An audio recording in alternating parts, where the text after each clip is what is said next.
What is going on, everybody? Welcome back to the Phaithful Phanatics Show, live here on DSM-Media's Philadelphia YouTube channel. Guys, first and foremost, if you are new to the channel, if you like the content, if you want to support, make sure to do so by smashing that subscribe button. We are on the road to our first 100 subscribers on the new channel. It is also the best spot to get your thoughts, comments, and questions pulled up here on the screen with myself and my co-host, Scotty. Eagles concern levels heading into Monday night's wild card matchup in Tampa Bay, taking on Baker Mayfield and the Bucs. Darius Slay made some interesting comments. Jalen Hurts made some interesting comments. We're going to talk about it all and how that factors into our concerns heading into Monday night's game. The Sixers continue to be shorthanded without Joel Embiid. They lose in heartbreaking fashion in Atlanta versus the Hawks. Tyrese Maxey, Tobias Harris, each with 30-plus points. We'll talk about that game as well. A free-flowing Friday show here, man. So, guys, feel free to drop your comments, drop whatever you guys want to talk about between the Philly teams, and we'll get to as many as we can today. But, my man, happy Friday. What's going on? Happy Friday, my brother. I'm feeling good. It's the end of the work week, and we got a jam-packed weekend full of fun and serious sports. So I'm excited for some NFL playoff football, and of course we'll keep the NBA going over the weekend as well. But yeah, Marshawn Lynch feels like we have accepted this team's fate. I guess the concern, comes from where is that team's fate? Where does that lie? Mm-hmm. And I think, what has become acceptable as fate is losing to the Niners or losing to the Cowboys. Right. NFC but Championship. I still think it is not very acceptable to come out here and lose to the Tampa Bay Buccaneers on Monday. So saying that I have accepted that fate, I will not agree to that. I'm not that low. But I would say, once we get to the next round, if we get to the next round, I should say, that's where fate may lie, and that's where the real concern and where my acceptance may come in. But that would also depend on how they look on Monday, right? So I won't say that I'm that far, Marshawn, but Philly sports isn't in a good light right now. What, the Eagles are 1-5 in their last 6, and the Sixers have lost 3 straight. Embiid is out with the injury. It's rumored to be Dave Dombrowski's most quiet offseason of his career. Happy Friday. Happy Friday, man. I need the Sixers to win tonight. Yeah, man. They haven't won in a week. They had 3-4 days off, obviously missing Embiid for the last 2, missing him tonight against Sacramento is going to be a killer. So yeah, they got to get back on the winning train here soon, man, because you and I we're gearing up for trade deadline time. And you want to go into the trade deadline kind of in some winning fashion. You know what I mean? Something to build off of, obviously. And we're a full game up on the Pacers right now, and the Cavs. The Cavs are playing some really good basketball right now. The Knicks are playing some really good basketball. So yeah, we got to turn the tide if we want to stay in that top 3 right now. Starting tonight. Yeah. So that'll be a good game. Very difficult without Joel Embiid on the floor tonight, man. Absolutely. So we'll see. Absolutely. But let's start here with the Eagles, man. And I would agree. And I said this to you prior to the Giants game, so I understand that can cause for more concern for myself. But I said it to you. You know, and Marshawn Lynch knows how down I have been on this team over the last couple of weeks. And I still said they will at least be playing in the divisional round, Scotty. And I still do believe that. I was lying in bed last night, and I texted Scotty this, and I want to bring it up to start the show. It is just, we all know how crazy the last month and a half, last 6-7 weeks have been as Eagles fans, right? The 1-5 finish, the teams we have lost to, the fashions in which we have lost. But it still is so absurd to me how far we've swung to the opposite side. Like, if you went back even like to Seattle week, even to like heading into Arizona week, just a few weeks ago, if you would have laid out the 6 other NFL or NFC playoff teams, and you asked which matchup would you want the most for the Philadelphia Eagles? Yeah. The Niners, the Cowboys, the Lions, the Rams, and the Buccaneers, you would have said, please God, give me the Tampa Bay Buccaneers. Yeah. And we're sitting here with the easiest opponent probably in the playoff picture. Look, AFC included. Matchup as well in the NFC. You got the Packers, right? Who is that team like, oh, would we want them over the Bucks? Jordan Love, I'd rather play Baker than Jordan Love right now. Like, yes. Right now, 1,000%, man. Yeah. 1,000%. Look, there's people, not that I believe it. I think Dallas wins this weekend, but there are people out there that are starting to believe that Jordan Love could go into Dallas and make this a game. Yeah. So he can go into Jerry's world and make this a game. Yeah. Why on earth would I have wanted him to come to Philadelphia at some point, right? So, exactly. And AFC included, right? Like you have the Browns out there, you have the Bills out there, the Dolphins, the Texans. No, I'm good. Okay, the Steelers without TJ Watt, maybe. I mean, no TJ Watt, like you said. Yeah. Steelers and Bucks right there, I would say. Right. So, okay. Steelers, Bucks, Packers are right in the same ballpark. So out of 14 playoff teams, out of 13 other playoff teams, you have the 13th or 14th team. Yeah. And we're sitting here still heavily concerned. Yeah. Now, that is all the team's doing. The Eagles have given us no reason or expectation to think that they're just going to boom, turn things around and beat the shit out of Baker and company on their field on Monday night. But I bring that up to say, have we gone too far just for this matchup? Not have we gone too far to think that that they should and are able to make a deep playoff run? No. But for this matchup specifically, have we swung too far the other way where, like you said to me before the show, every single person on Get Up this morning on ESPN has picked the Tampa Bay Buccaneers. Yeah. Every person on the cast. Damian Woody came out and, he made his bold prediction for the weekend. And his bold prediction was that Mike Evans torches the Philadelphia Eagles and that the Bucs win against the Eagles in dominating fashion. And that, it was interesting, right? Like, I get it. They've lost, 5 out of their last 6. Yes. I get it. But at the end of the day, right, the things that we're worried about with the Eagles, you can look over to the other side and have similar worries, if not worse, right? Like Baker Mayfield injured or Jalen Hurts injured. Which one would you rather have as your quarterback, right? Like I can answer that question for you, right? You have Slay returning for the Eagles, right? He's their best corner. He's their best player in the secondary in reality. Even at his age now, I think we've all had to come back down to earth this season and realize that Darius Slay is the best player in the Eagles secondary. He makes it all go. And he's probably the best communicator in the secondary just by his personality, I would imagine. So getting him back to go up against Mike Evans, I don't think that should be understated in this situation either. So it was interesting, listening to Get Up this morning. I always try when I can handle it, when I'm in a mood that I can handle it. I try to listen to the national airwaves to see what they're thinking. But looking at this situation, I do think we've dropped a little too far, to the other side of the spectrum, like you said.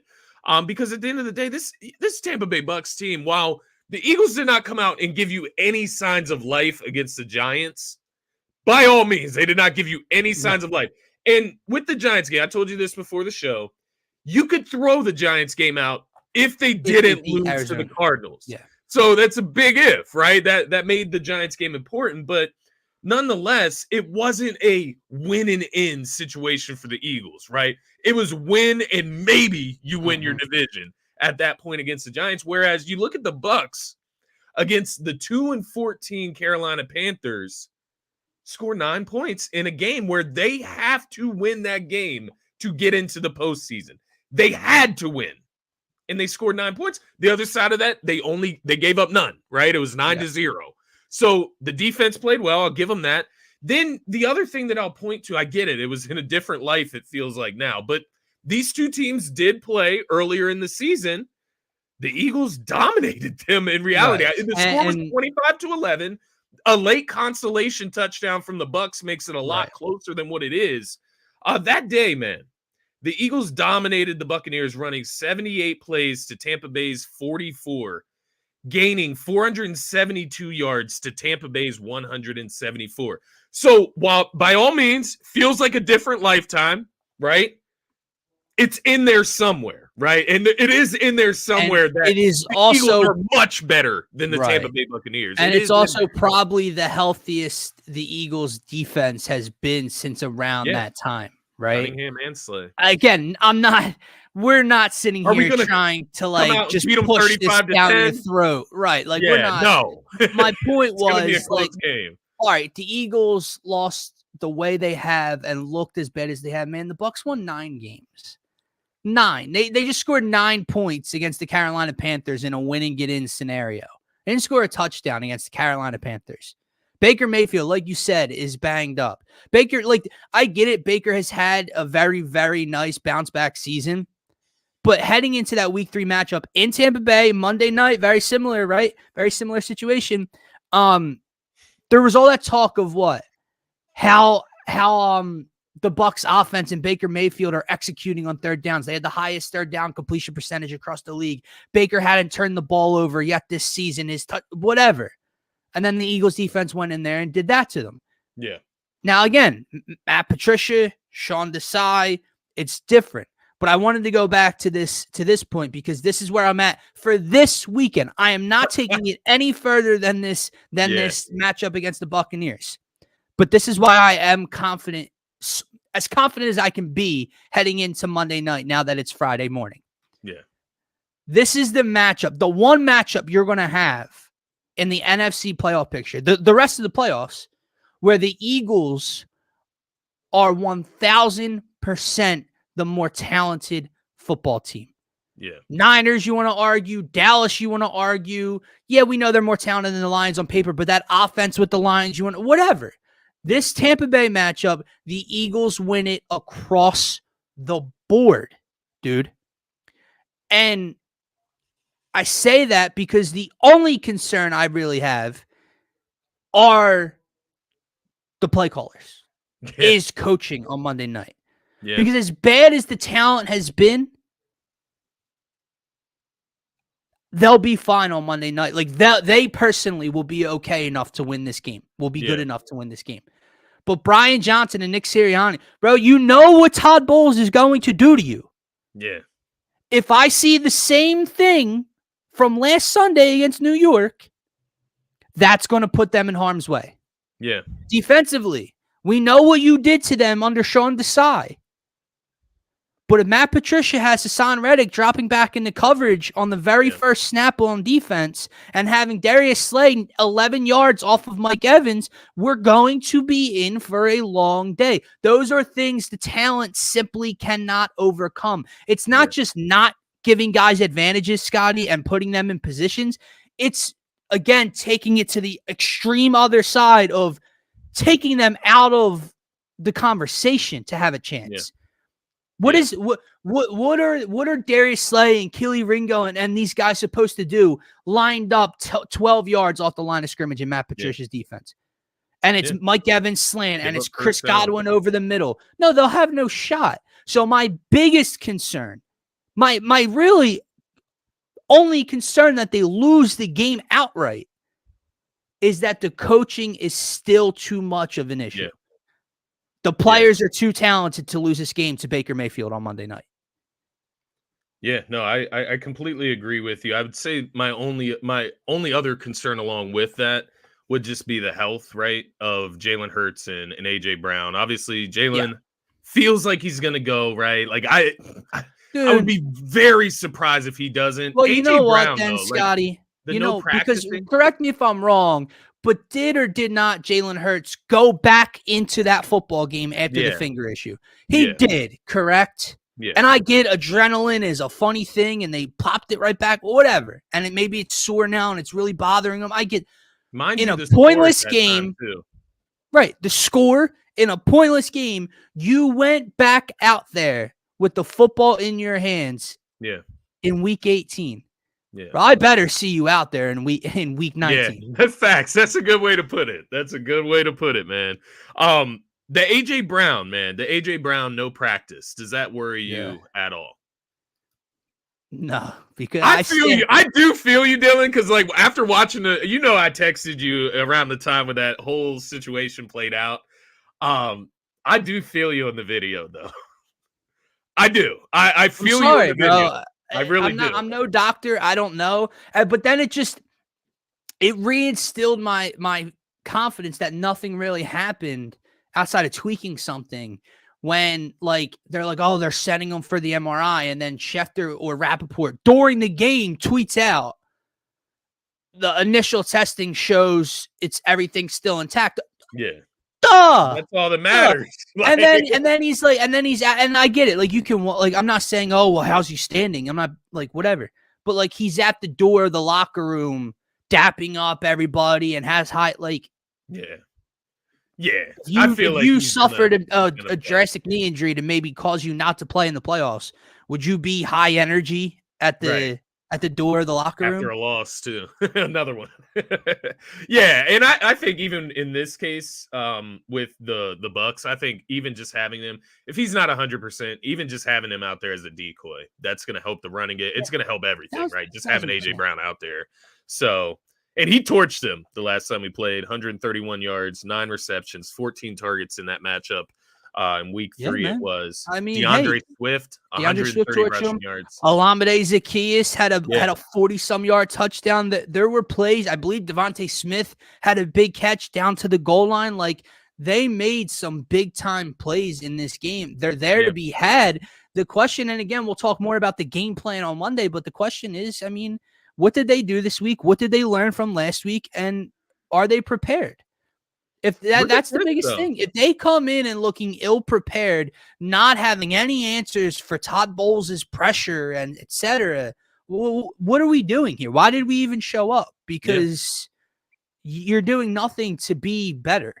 I am interested if the coaches can keep it simple, man, because I think that's what wins you this game is just keeping it simple. Like, obviously, handling the blitz is not simple. That's more of the complex part of this equation. But when I'm just talking about the offense in general, I think you just keep it simple. You win this game.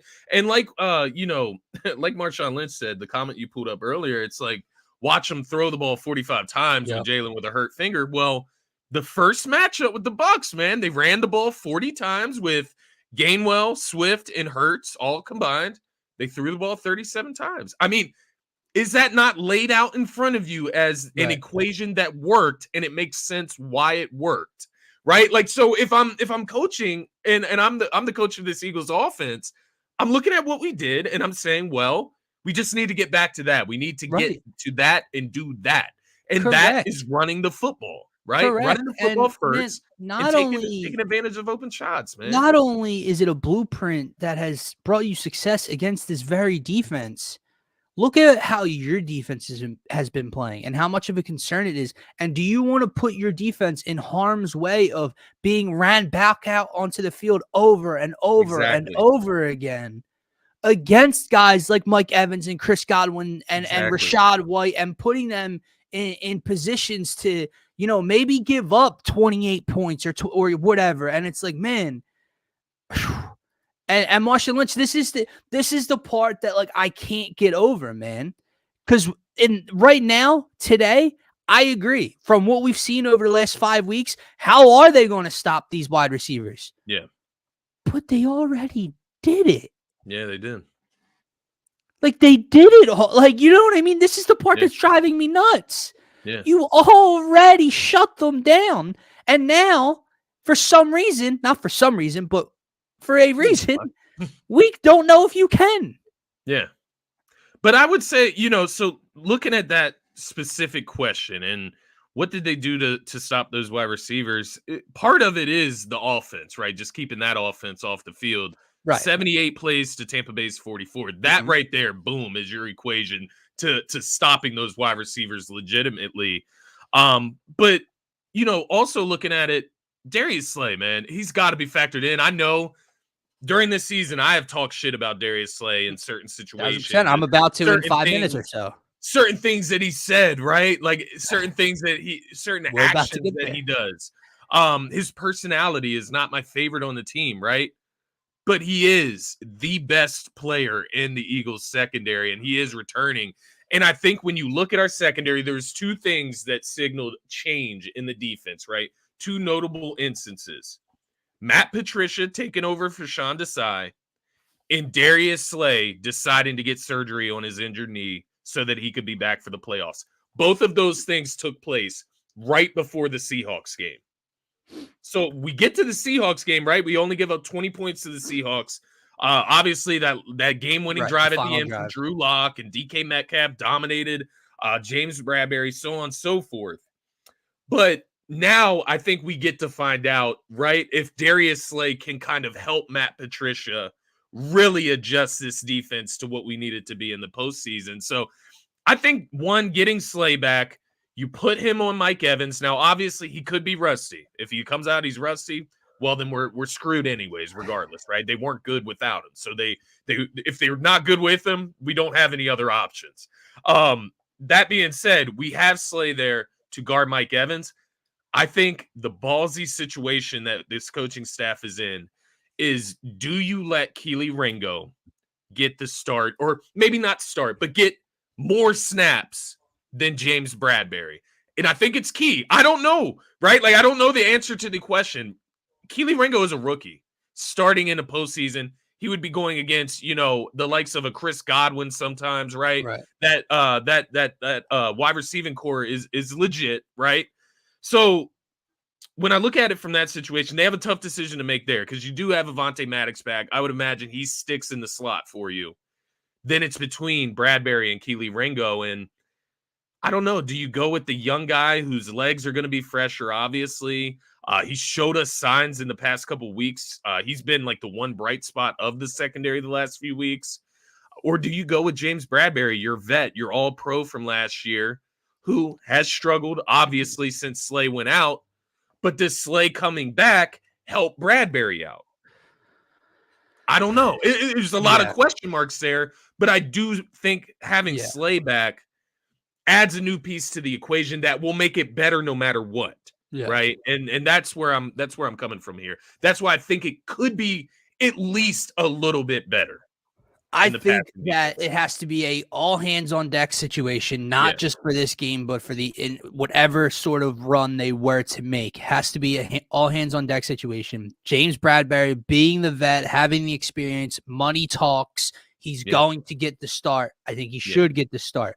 What I mean by all hands on deck, you got a lot of you have a very short leash. Yeah. Okay. Yeah. If he's not cutting it, if Eli Ricks isn't cutting it in the slot, whoever's struggling massively early, you're losing playing time. You're losing snaps. Next man up, and let's see if he can figure this thing out. Let's see if he can make a big play for us, because, man, you can't. Here's what I would say. You can't just throw Keely Ringo into the fire. I know a lot of Eagles fans want it. Guys, has he shown flashes? Yeah. It's not like Keely Ringo's play in the secondary has been equating to a different defense. The defense in totality is still getting torched by bad football teams. And I'm not throwing him into that fire immediately in the postseason like this. But if James Bradberry is out there giving up third down after third down after third down, it would be insane, literally insane, of Matt Patricia to continue to allow him to get playing time over Keely Ringo or Eli Ricks. It would be nuts. So it has to be an all hands on deck situation, short leashes specifically for James Bradberry, and see, who can make a play or get a stop for this defense when they need it the most, man. That's going to be key. But absolutely. You said something funny there a couple minutes ago, and I do want to get into some of the comments that were made yesterday, because I've been oddly optimistic over the last 25 minutes for Monday night. Different tone than earlier on in the week for myself. I'm going to bring that back down for a second. It doesn't take away from my optimism. It pisses me off. Like, this team has found more ways to piss me off, even when they're not playing a football game. Jalen Hurts spoke. Darius Slay spoke. And I found myself just so much more frustrated yesterday. Let's start with Darius Slay, who you mentioned, that personality, right? We love the goofiness. We love the character when it's appropriate. Like, man, read a room. He can't. Read a room. You have a C on your chest. And when we're losing, you're going on podcasts and streaming and talking about individual stats. 10 minutes after a bad loss, you're liking tweets that prop up your play when your defense was terrible. You wear a C on your chest. So yesterday, you're returning from injury. You're talking to reporters at your locker room, and you make a comment so goddamn silly to say that maybe it's good we're on the road because basically they get quick to boo here in Philly. Bro, that is such a dumb ass statement to make. And then he follows it up with the fact, like on Twitter, he says, like, y'all know me, I'm always joking. Read the room. It's not time for a joke, bro. Directed towards this fed up fan base. You were 10-1. You finished 11-6.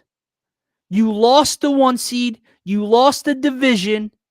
You've lost to Drew Lock, Kyler Murray, and Tyrod Taylor 3 out of 4 weeks. And your team is in question of being a first-round exit. And you're going to make jokes about the fans booing. First of all, let's call it a spade. Let's call it what it is. Philly fans don't boo, bro. Like the crowd, you won't hear it. Massive groups of it. Unless it's well-deserved. Unless it's 5 straight weeks of nonsense. Unless it's going into halftime with 3 points and the offense looks ridiculous. That's when you'll hear the boos. They're not booing after the first drive and they're quick to boo. Secondly, I saw someone tweet at you that all fan bases, first of all, no. I don't know if you've been paying attention to other stadiums. Not all fan bases sell out every weekend. And not all fan you do know you could get tickets to like in Tampa Bay for like $40, right? You know the cost of entry at the Link, Scotty? You're well aware of it. Absolutely. Hundreds of dollars to sit in the nosebleeds. Yeah. Standing room is hundreds of dollars. So no, we are not every other fan base. Because these people spend $300, $400, $500 per ticket to go and then see the same nonsense for 5 weeks. So you're goddamn right. They're going to boo you. Yeah. He's so, man, like, is he dumb? Is he just dumb? I don't know. I mean, you got kids, bro. How immature are you? You'll know me. I'm always You're always joking. You're never serious. You wear a C on your chest. He's a goofy motherfucker, man. Yeah, I agree, man. I ultimately agree with what he said, but I don't think that he should have said it. And that's where I'm at with it. I don't know that I agree. I do think if they were at home, they come out and they go 3 out on the first drive, they're getting booed. And I think that when you get booed from your home crowd, it is more detrimental than getting booed on the road from an away crowd. And I just think right now, it's not the fan base's fault. That's where I think I differ from some of the people that responded to me. Right. I'm not saying the fan base is wrong for doing that. Right. I think that this team has you're saying it just would not be beneficial. Yeah, I think right now it might be better for them to be away from home if they're expecting to get coddled and, walked through the game supportively. Right. Well, goodness for them, they blew everything, so they will be on the road every week. And do what they're supposed to, it's going to be the best place in the world to be. Right. So if that's speaking to his confidence in what they're going to do, then maybe that's a little bit more. That's why I do think he shouldn't have said that out loud, because you just shouldn't be expecting that. You should be expecting to play well and impress the home crowd, and then everything will be fine. But to your point, it's not that response wouldn't be undeserved. I think it's very much deserved. I just, from, Right. taking my Philly fan out of myself, right? Really, really hard to fucking do. But taking that perspective out of myself and just looking at it from the outside looking in, I can see why they Yeah. would feel that way. Sure. But to But Tulane, then, read the room. Do right. not The say that. issue again with That's him not how you not get reading your the fans room, invested, right? right? The issue with him not reading the room there is like you guys caused it. Yeah, You you know, like determine it. there would be no there if that's how he feels, then he does not hold himself or his teammates or his coaches accountable. That is a fair perspective. Yeah. And again, I keep going back to this. Like, should you be wearing that? Like, you're not just a captain in the NFL, bro. You are a captain of a team that was expected to be a Super Bowl contender. Yeah. You're not a captain of the Carolina Panthers. Yeah. You're captain of the Philadelphia Eagles. And it's bad timing, man. And I saw the guys from Talking 215, tweet it, and they were fed up. And I felt for them, man, because they went out there. When I was sitting here screaming my head off, they went to the NovaCare complex and the Eagles rolled out the Dunkin' Donuts truck, and they were trying to basically give the Trey Turner treatment to the Eagles as they were heading into the practice facility. So if you're if you're Darius Slay, how do you make that comment? You drove by it, you saw it. Yeah. Even when you don't deserve it, people show up and pat you guys on the back and say, we bleed green, and you still take a ridiculous. It's not even a shot because he's joking, but come on, just cut the shit, man. The second comment, Jalen. All right. Well, to answer Hunter's comment from earlier, he asked about the finger and Jalen not throwing a ball. Yeah, that's a concern, to say the least. He hasn't thrown a ball since the game. Yeah. That's a concern. But it almost seemed like Jalen was getting frustrated with the media, right? At the end, you notice that? Yeah. And I was going to quote tweet, and I said I'm not even going to hold my breath because I'm sure his the people that call him king are going to come for me on Twitter, man. But he said something very interesting as he was showing frustration to the media when he brought up the A.J. Brown, when he commented on the A.J. Brown comment again about the Seattle final play. When A.J. said, he commends Nick for blah, blah, blah. And Jalen said to the media, and basically probably directed to the fan base as well, is you don't know what you don't know. Another cliche, ridiculously corny thing for Jalen Hurts to say. But B, yeah, you know what, Jalen? I don't know what goes on behind those closed doors. I don't know what conversation was had in the huddle. I don't really know whose decision it was to make the throw. But you know what I do know, Scotty? You know what I do know, Jalen?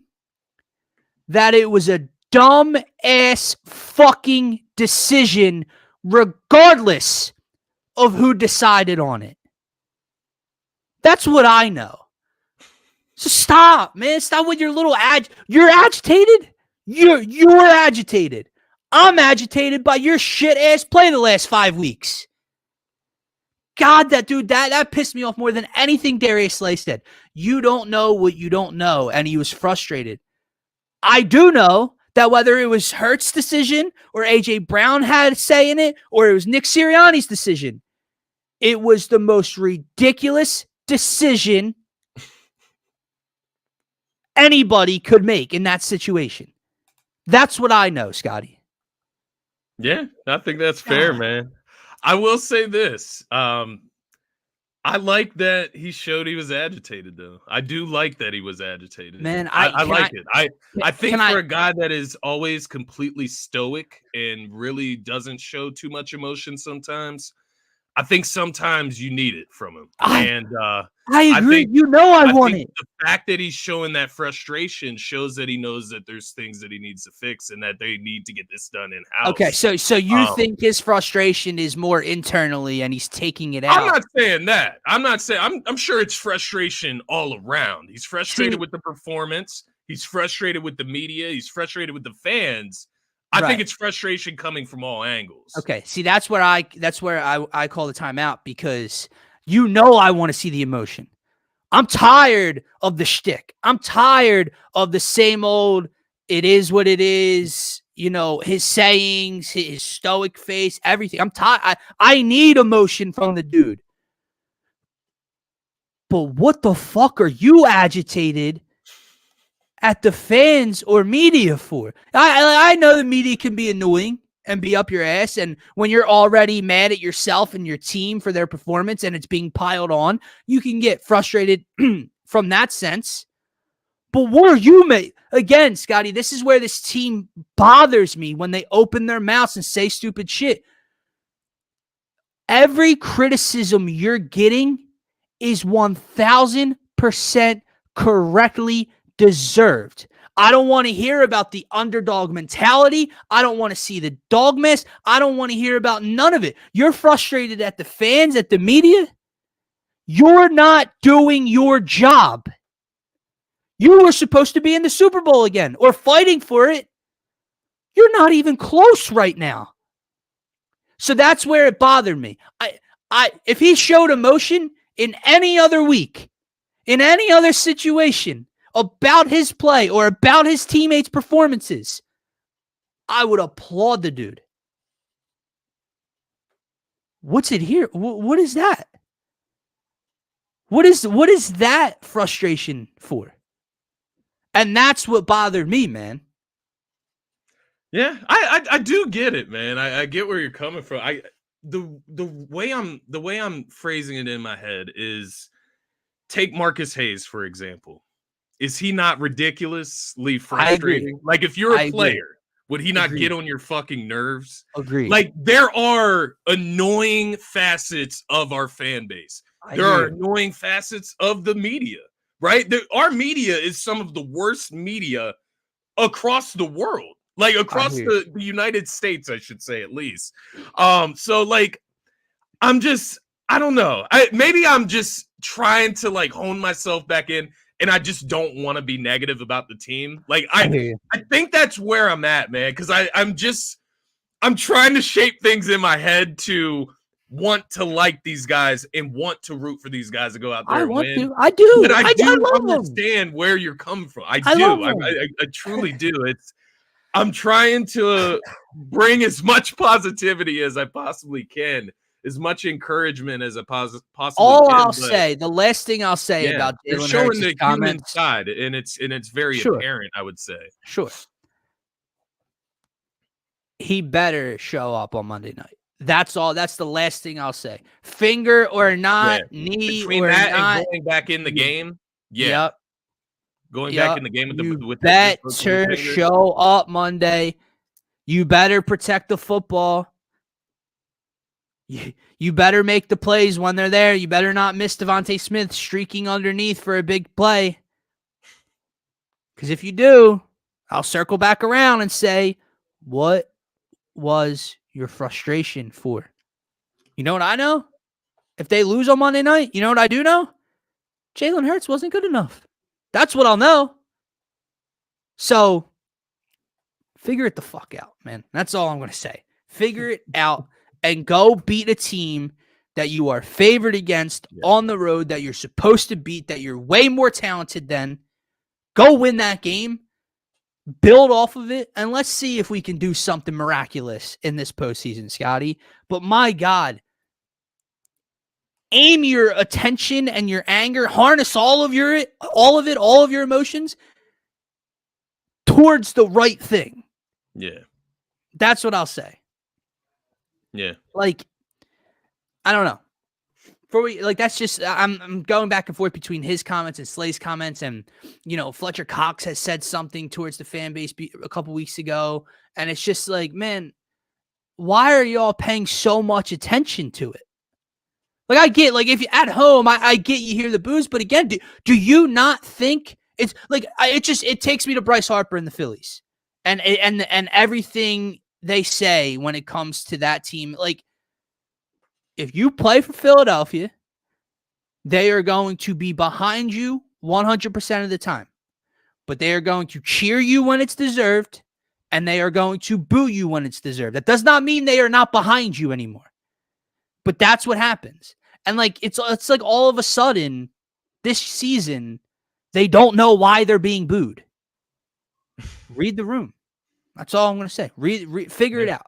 All right. Could be a little bit of entitlement, man, just from, making it to the Super Bowl and coming back this season with, mostly the team intact for the most part. And could be just a little bit of entitlement overall. I did see locking in a playoff spot and kind of letting loose for the rest of the regular season. Yeah, right? see, a little bit of entitlement. That is the report I saw. And again, you can't put any stock into it because, again, really, what does it say about those individuals on the team and the coaches and everybody, Jalen, if they were just waiting to get back to the postseason? Like, you just can't do that.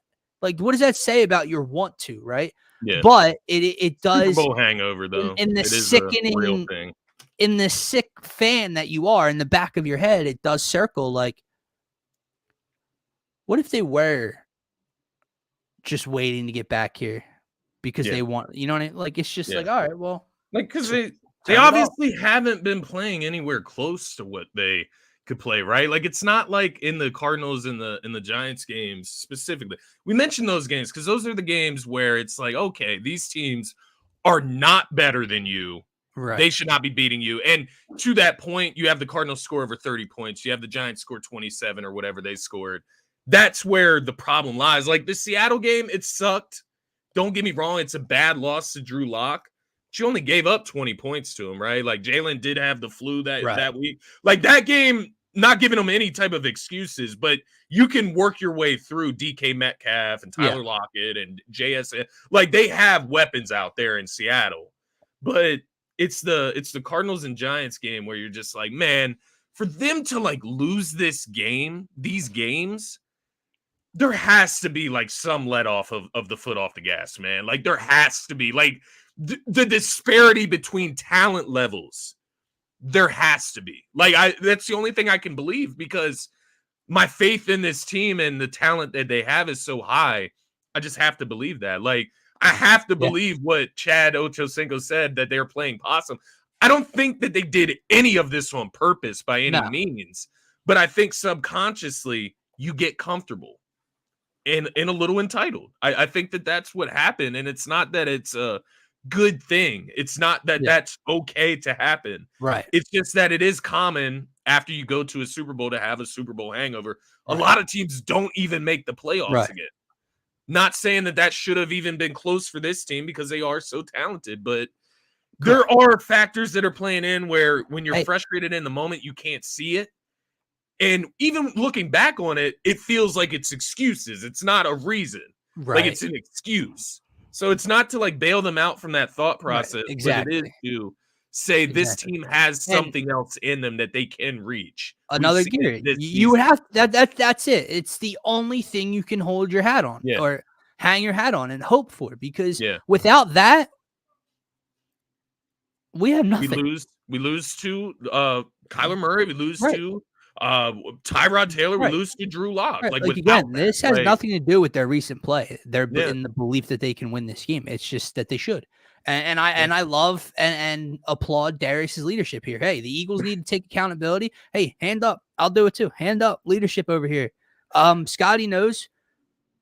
Scotty, did I or did I not place my largest wager ever when they played the San Francisco 49ers? Yep.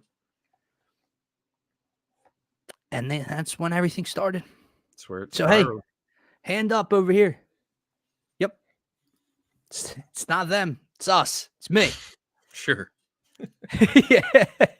And that's the other thing. Like I get it. Like, Monday night does suck in a sense, but I also am happy that like we kind of just get to like relax, drink a little bit, watch meaningful playoff games, sprinkle some money out, and not have to worry about the Eagles for the whole weekend and then it's just them, right? I don't have them, whatever. So, it's a gift and a curse that they get to play on Monday night, man. The black quarterback has to win on MLK Day.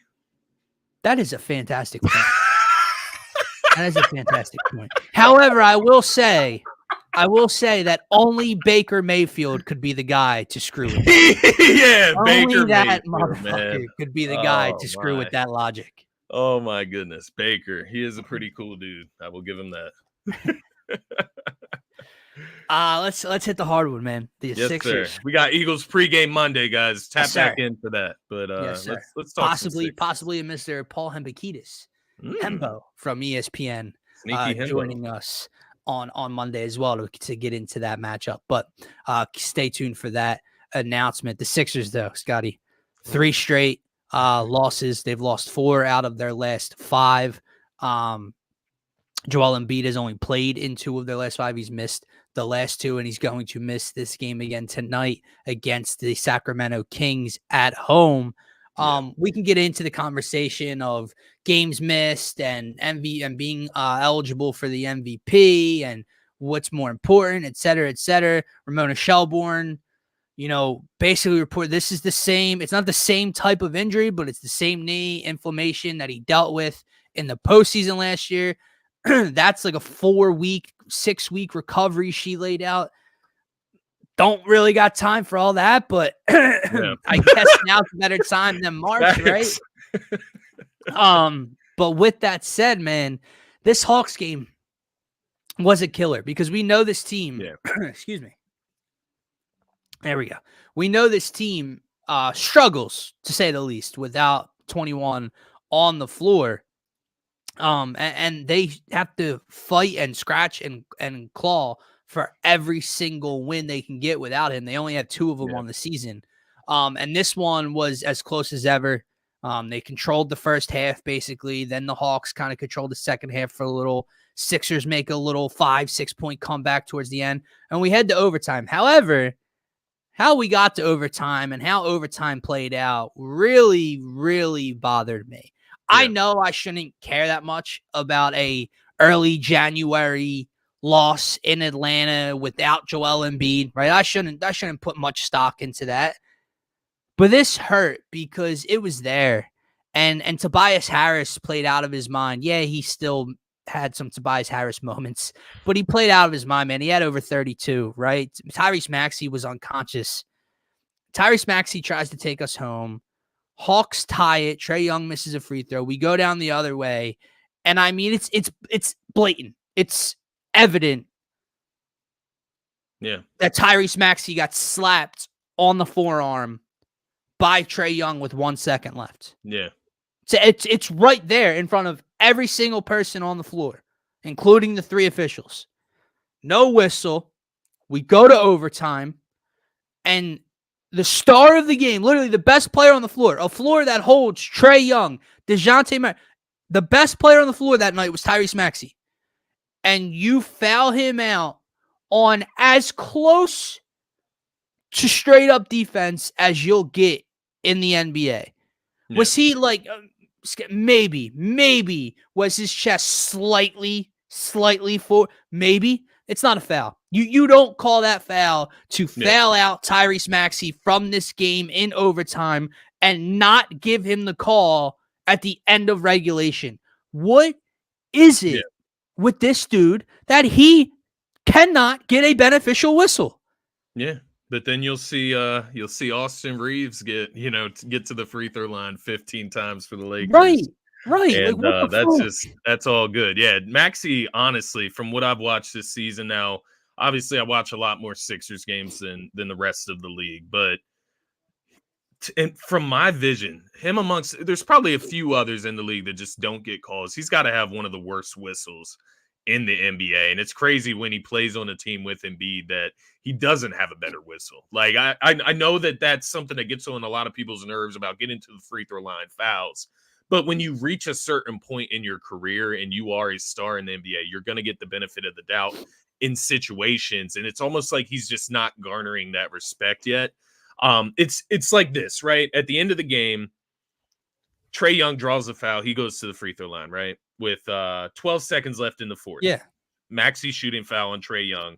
He goes to the free throw line, shoots 1 for 2. Trae gets that call because Trae Young, he's an all-star, right? Like he's a star in this league. We need him to get to the line.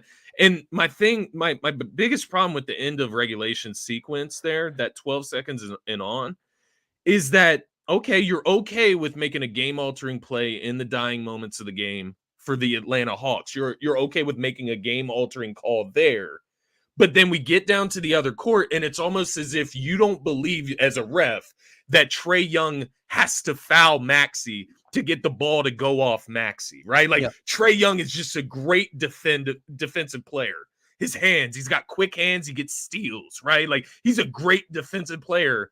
That's not the fucking case. He's a bad defensive player. He has no chance in guarding Maxey. And the only way that he could stop him from getting to the lane in that situation and he was out is of by position. fouling him. Yeah, he was like.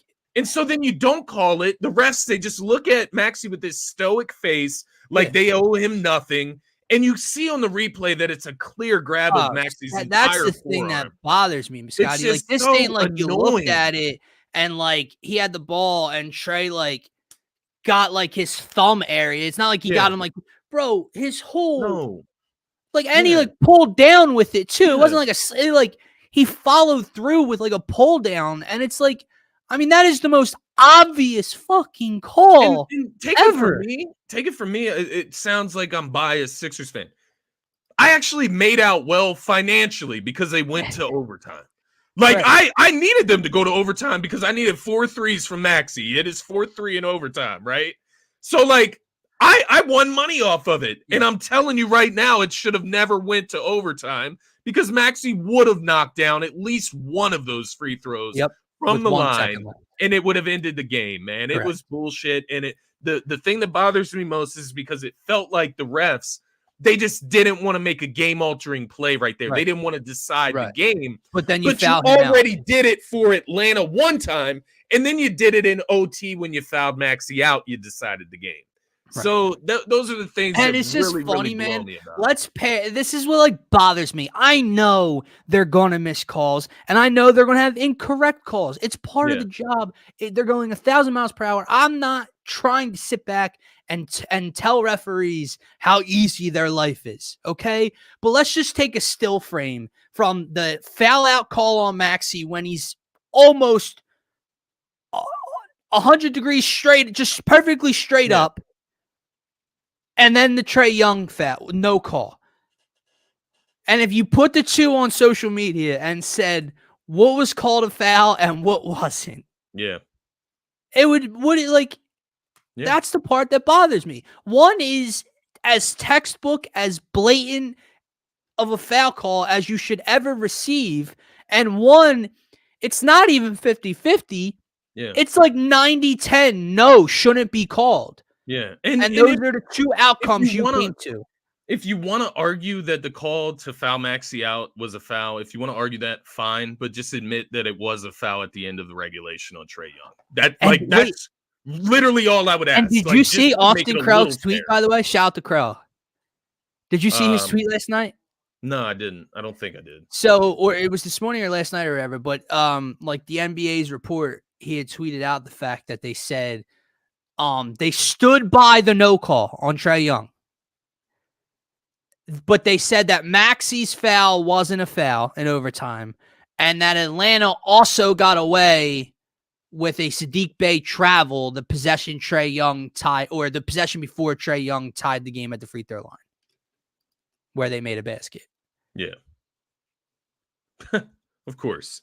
I wouldn't trade Embiid for Kawhi. Embiid's better, first of all. He's a better player. And the 3 first, interesting, but first, I don't know. I guess you could go and flip those for another superstar, but in reality, it's like unless you can do that, it's not. It's definitely not worth it. But to Brad's point, Kawhi's health it's probably worse than Joel's, which I don't know how that's. And honestly, man, like Embiid is so good. I'm down to ride it out. Like I'm down to ride his career out and see where it goes. Like he's so good that I would rather be a part of him possibly winning his first championship than him moving on and going and doing it somewhere else. And maybe we do get like a nice superstar in return. Like, I would rather just stick with Embiid, see if we can do it with him and try to get to the promised land. Yeah. I'm not even interested in like bringing in another superstar for him. Yeah, I want to do it with Embiid is what I'm trying to say. Just like Iverson, right? Like,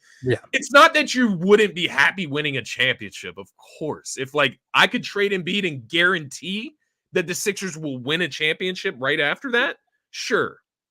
But other than that, I would rather just stick with our guy, our franchise guy that started here, see him win it with the squad and kind of just rejoice in that way. Similar to what it would have been if Allen Iverson ever won here, man. I didn't want to see him win. It's not that I didn't want to see him win elsewhere. I just really, really wanted to see him win one here. And same thing with Embiid, man. I don't know if I would trade him. I agree. And to Marshall Lynch and Brett's point here, this Nick Nurse and his staff have to try to get us through this little rough stretch because it is semi frustrating how like what their record is without him because there are games like tonight's game without him. I'm going to throw it out there now. I don't think the Sixers win this game. I mean, I haven't seen the Kings injury report. I don't know if like Fox and Sabonis are missing somehow, but as long as the Kings are 90% healthy, I think the Sixers lose tonight. So games like this, I understand. It's like, but it's the Bulls and it's the Jazz where you're missing Embiid, sure, but you should still have more talent. Yeah. You still have Tyrese Maxey and games like last night, like Tobias Harris gives you 32 plus, man. Like that's a game you should win. Yeah. And when you fall short, I get why they fell short, like we just talked about, but you've now lost to the Hawks, home versus the Jazz, and the Bulls without Joel Embiid. Those are all 3 winnable games, even without him. To be fair, the Jazz specifically, their last 3 wins have come back-to-back as well. They have come against the Sixers was the first of 3. They beat the Bucks on the road in Milwaukee, and then they just beat the Nuggets at home. So they've beaten the Sixers, Bucks, and Nuggets in a row. They're playing good basketball, but they are. To your point, you got to take advantage of the ones that you can win, and that is one of the few. Right, those would kind of be the ones, right? And you also need to try to not get beat by 30 when Embiid does play on national television. They did beat the Bulls. They lost to the Knicks. Yeah. But that was with Embiid. Mm-hmm. They beat the Bulls 110. You're talking about earlier this season. Yeah, that was right before. Yeah. They lost to the Bulls like in literally December. like the game before. Yeah. You're spot on. with Embiid. Yeah, you're spot on. So yeah, I don't know. Tonight, it's interesting. I mean, it would take another heroic game by Maxey, I would say. Like, he would have to go out there. I do think him and Fox are just going to go at it tonight. I'm interested in that matchup. 2 Kentucky guards. I think they're going to have a 2 nice games tonight. I think they're both going to go off. Sabonis, right? He's the kind of key matchup for the Kings, I would say, because he just dominates the boards. He passes the ball. He does all of the right things, right? He always makes the right decision. He does a lot of everything. And it's going to be versus Paul Reed, right? Yeah, so, they have nobody to keep Domantas Sabonis off the glass tonight. It's got to be not Tobias, not Paul Reed. I would say Mo Bamba with his length, too fragile. Sabonis is going to bully him down low, most likely. The only thing is that the Sixers tonight, guys like Oubre, guys like D-Mel, guys like Maxey that can get to the rim, even Tobias, you should have no problem getting whatever shot you want at the rim. They have nobody to defend the paint on their team. They don't play much defense at all in reality, but they can score the rock. That is one thing they can do, and Domantas Sabonis can dominate you on the boards.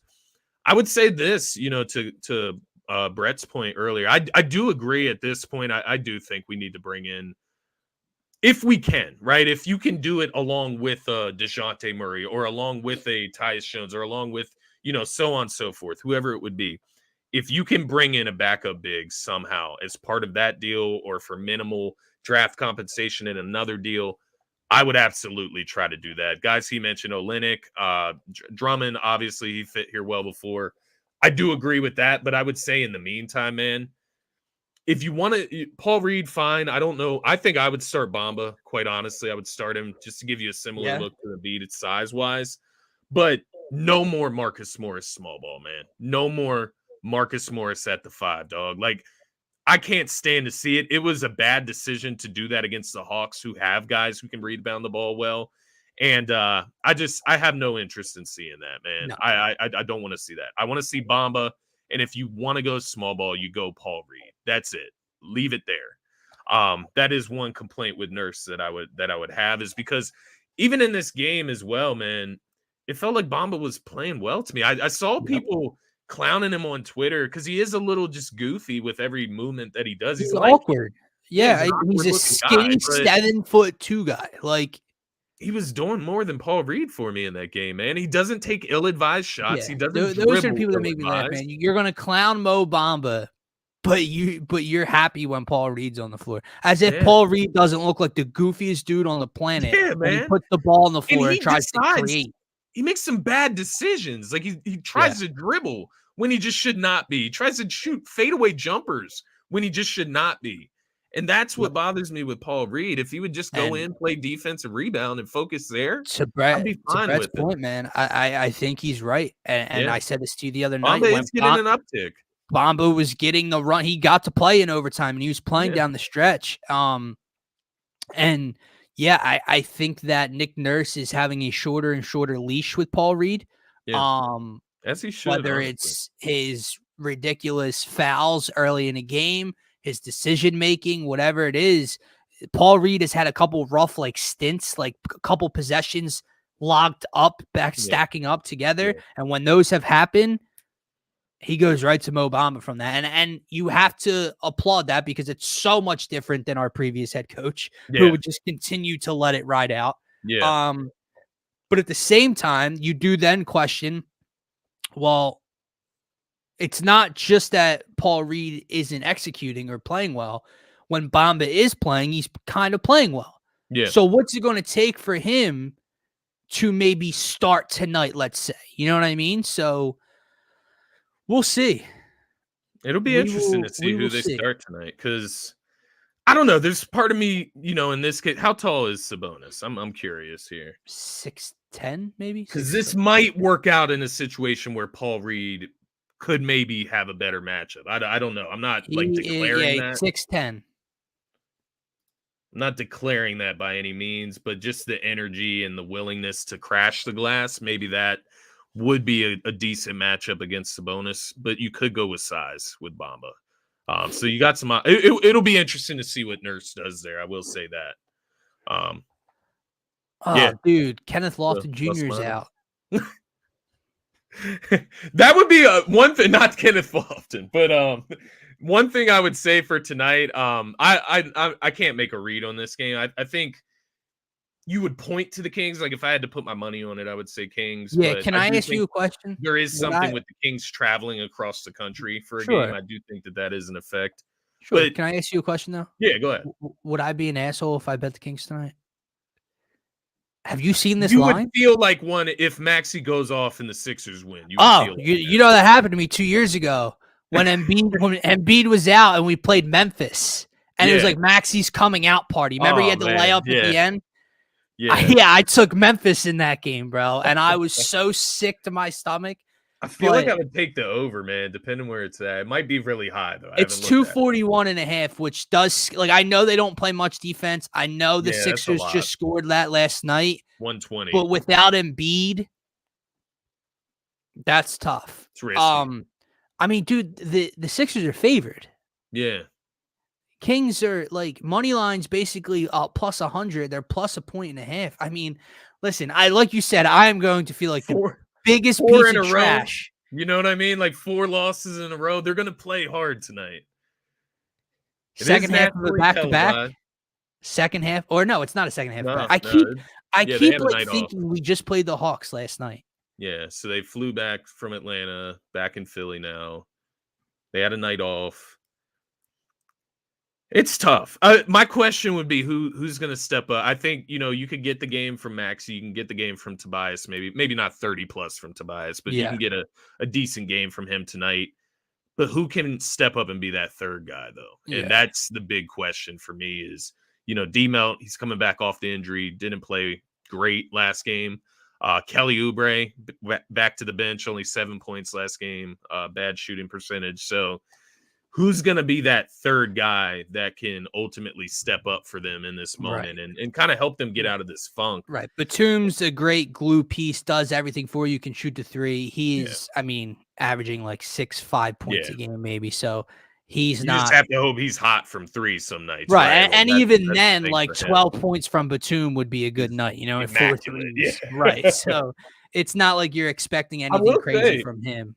Just to go back to that Atlanta game, we didn't hit on this, but we got to see DeJounte and Bogdanovich firsthand in that game, and I will say, both of them, hell yes, I support that trade. Yes, Bogdanovich in that game, man, he had 15 points, 4 assists. He was 7 for 16 from the field, 1 for 8 from the 3-point line. So not a great night shooting from the three, but he was a game high plus 12 in that matchup. And then DeJounte 5 for 7, excuse me, from the 3-point line with 25, 5 and 5. So both of these guys put on pretty solid performances for my liking. So yeah, Daryl, let's make it happen. Yeah. That's what I would say there. Well, to Brett's point here, the NBA has a scheduling problem overall. Why do that? You want Embiid versus Jokic, right? Right. Even last night, man. Last night, TNT, you had Celtics Bucks. Yeah. You scheduled the Celtics on the second half of a back-to-back in Milwaukee. Why would you do that? Why would you do that? Second half. Yeah. Why would you ever do that? The Sixers just had almost 4 days off, it feels like. Mm-hmm. But then you're gonna stack up 3 back-to-backs in the next month against us. Why? Funny. And bro, the funniest part to me too is for the most part, they're putting the tougher game on the second day. Half. It's bullshit. Yeah. It really is bullshit, man. You get who on MLK Day? You get the Rockets on MLK Day Monday, and then you get the Nuggets on the tail end of the back-to-back. Then you don't play again from Tuesday. You don't play again until Friday. Another back-to-back Friday and Saturday. Right. What are we doing? Who created 4 this days schedule, off and then a back-to-back? Man? Seriously. On the road. We're going to go to Orlando and then come back up to Charlotte and then back to Philadelphia. Right. And the other thing, why would you schedule? Let me ask you this, okay? Let's look at this. At Orlando, at Charlotte. So you send us down south for 2 games on a back-to-back. Then you send us back up to Philly for 1 game. And then you send us on a 1, 2, 3, 4, 5-game West Coast trip. So they have 7 of 8 coming up on the road, Scotty. Yeah. What is this schedule? I know we do a West Coast trip. Why would you put the Carolina and the Florida game back to back right before on the road right before the West Coast trip? 7 of 8? That's ridiculous. Makes no sense, man. It's stupid. It's just, it is. It's flat out stupid, man. But I do agree with you in terms of the DeJounte Murray thing. And you and I text back and forth.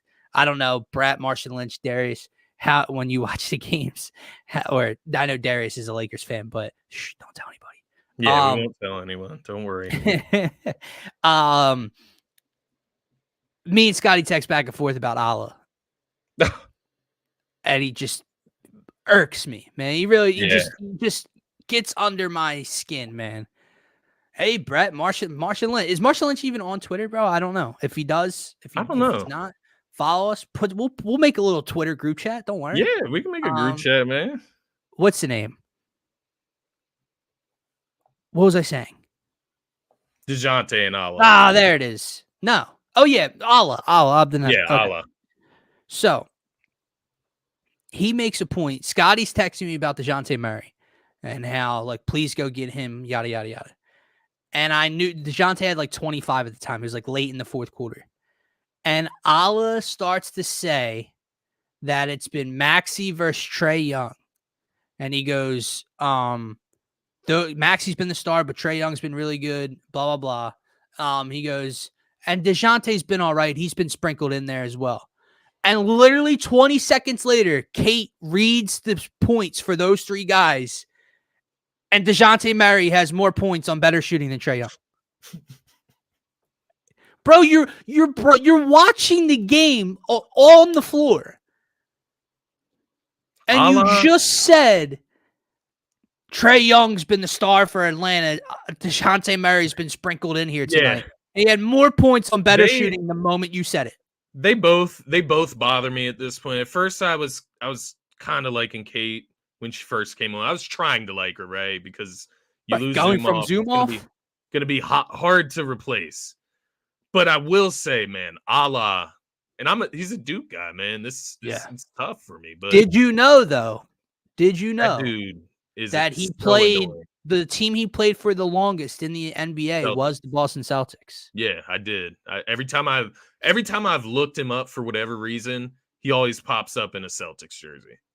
So yeah, I did know that he played for him.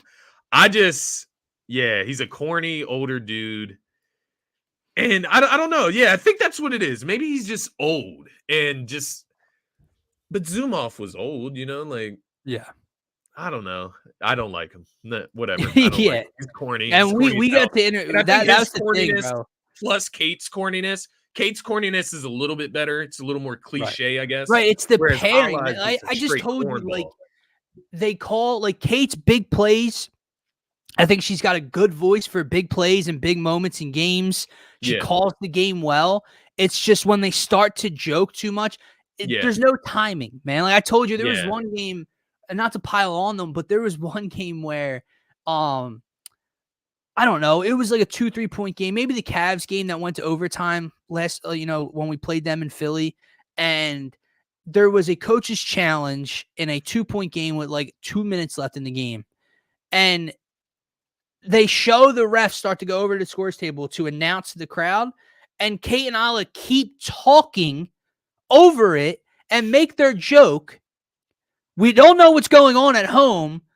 Then you see them hand the ball to the Cavs. You're like, oh, they overturned it. And then Kate, like, after they already inbound the ball and bring the ball up, Kate goes, oh, it looks like we have a successful.